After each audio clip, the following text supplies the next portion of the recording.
Hey guys, big welcome back. Today I'm going to show you how to make t-shirts at home in case you want to start your own little t-shirt business. It's not that difficult, and for a minimal investment you can have the equipment to get this going yourself. So today I'm going to show you the basics on how to make a shirt like these. So I guess just starting with some of the equipment we're going to need, you need a vinyl plotter, which is basically almost like a printer for making stickers and heat transfer graphics. It is a machine like this, which can be bought for anywhere between $400 up to, several $1,000s. This particular model is valued at about $450. However, I did find mine used for $300. So if you shop around, sometimes you can find a good deal. You may have to replace a blade or something like that, which could be about $10. And then beyond that, we need a shirt press, which is right there. I bought that brand new for $300 plus taxes or so. So you can say 340 bucks or whatever. And we will show you how to use that as well. And then you'll need a plotter software. A lot of times they come with it. Mine came with WinPC, which I will be showing you in a few seconds. Okay, here we are back at the program, WinPC, and this is basically, I've got this plugged in now, and it is going to go and tell the cutter what to cut. So up here I'm just going to push this button, which brings up my cutting window. And because I'm making a shirt, if I was making a sticker, I'd just press cut. But because I'm making a shirt, I'm going to have to press mirror. We cut backwards when we were doing the heat transfer. So I press mirror and it flips the image backwards. And by doing that, trust me, that's how we want it. And you'll see that it's two different colors. And the reason for that is because if I chose to do these words one color and the other, the middle, a different color, as you see in the picture, I could do that up here by selecting the red or the black, or I can cut all together, which is what I'm going to be doing for this one, because I'm just doing a white simple logo.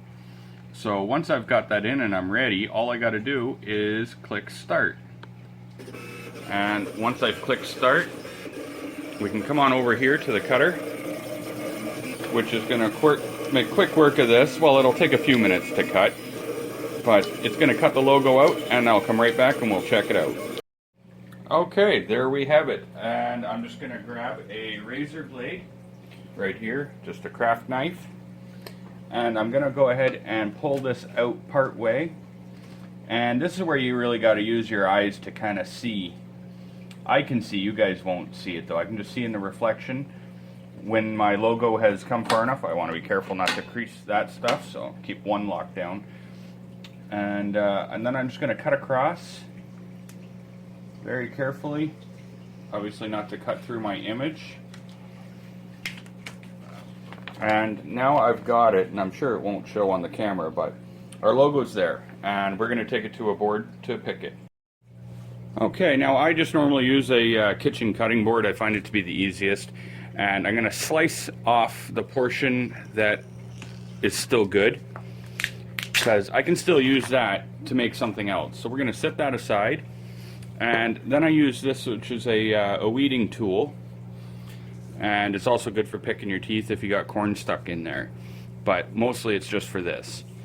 And what I'll do is I got to come in here like this, and I poke the corner, and I try to pull it back on itself. If I've gone too far, it'll go through the material, which on this doesn't matter, I didn't anyway. And then I'm going to start pulling back. Now, depending on your logo, you'll be able to pull kind of towards the letters. You want to do that to make it so that it pulls out as easy as possible without lifting the letters. This is a material that is okay if it peels a letter up. This is a glued sheet. Now, if you use some of the stretch material, then it's not as forgiving, and they can't be glued back down.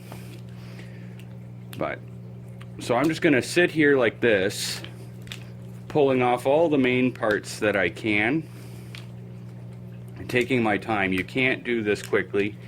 I've seen some people that do, but I think they've got their pressure really turned up on their cutter, and I don't want to do that because it will wear out the blade prematurely.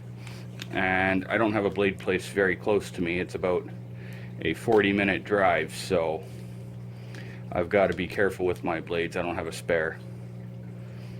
But you can see how we're getting the letters to come through here. I will continue this and then I'll come back and I'll show you about picking out the centers. Okay, so now I've got most of it done, which gave me this sheet here of garbage. That's not good for anything. And now I'm going to pick through some of the more fine stuff that's still left.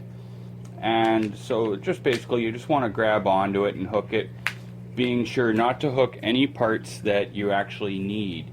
So S's seem to always get caught up on one half of them because they have opposing sides. So that's pretty normal. Now, because this is such a big image, it's actually not too hard to do this. And this process is, like, you know, I've called it picking, but it's actually called weeding. Which I don't really know why, but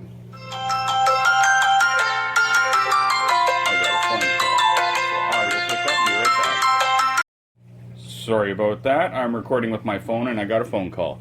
So I'm going to continue just picking out these and just being very careful. Because yeah, if you hit the image that you're trying to use, then you could screw it up. Could be okay. But I think I was saying before the phone call that because this is so big, it makes it easier. The smaller the letters, or the finer the detail, the harder this is. I'm sure you could imagine what I mean, seeing what we're picking out. This is with like 1/2-inch font. If it was, you know, really tiny, then you've really got to sit and focus on it. But we're almost done, and I just flick it on the floor or whatever on the table I'm working on. Right now I'm working on the floor, but so there is that. And we can move on to the next stage. And here we have a brand new shirt, and what I'm going to do is I'm just going to lay it out. I'm going to make sure I'm actually happy with the sizing of this. This is a new logo for us, and a lot of times you would actually use a tape measure and use tailor's chalk, or even, you know what, sidewalk chalk is fine.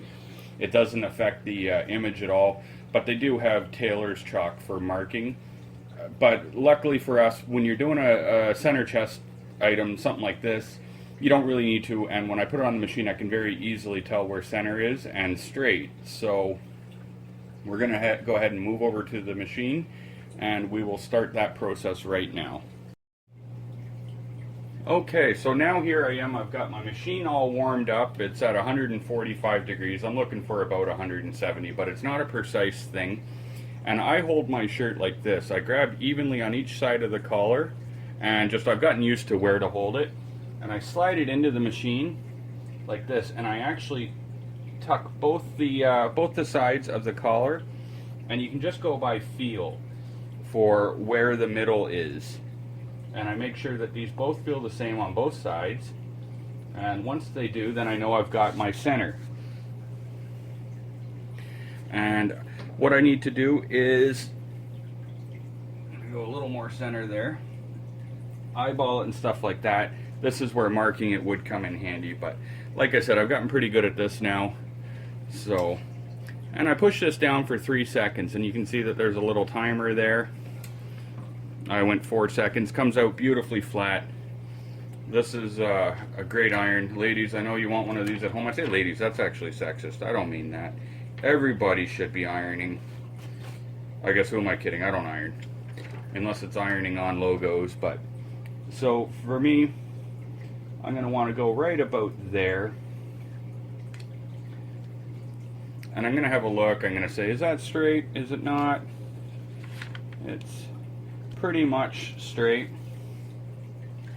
It's probably on an angle for you guys, I suppose, because the camera's on an angle, but that should do it. And now I'm just going to press this down. It's got a built-in timer. You can see over there it's counting down 15 seconds.